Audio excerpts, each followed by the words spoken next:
And for our customers, being able to get their hands dirty with these environments really lets them feel more at ease, and they can feel a little bit more comfortable in coming up with their own questions and having some of their problems solved. You know, to be able to take someone from the basics to some of the more difficult problems to solve in really operationalizing a product like ours, it is very helpful. It gives us another touch point with customers and a way to engage with them. For engineers, we like to do things, we like to break things, we like to actually touch something and manipulate a real physical item. And that's where Instruqt will certainly help. At any point in time, getting hands-on, Instruqt is absolutely what we leverage.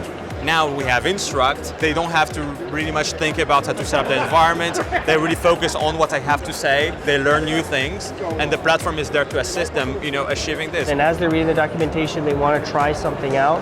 They can click into the Instruqt labs. They can go ahead and play around with a free-form sandbox environment. Learners, one, can learn whenever, wherever they are. They don't have to come here. We don't have to go there.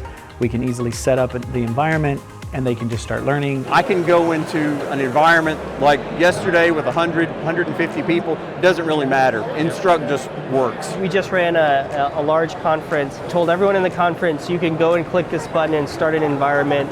And it had all the resources pre-provisioned, and we didn't have to worry about any of that.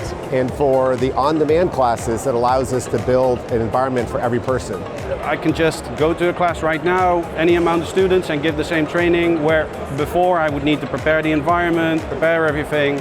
Another great part of the Instruqt platform is that it has a lot of metrics where they're perhaps dropping off, and also their user satisfaction scores. We tune the experience if we're getting feedback of how we might improve, either with the scores or the other metrics. We can actually adjust the tutorial. Your ability to go through and check if they've actually done the proper thing in the lab, and being able to write those check scripts and have you guys go through and actually check and see if they've done it properly, or give them hints on how to do things if they don't understand it, has been really useful.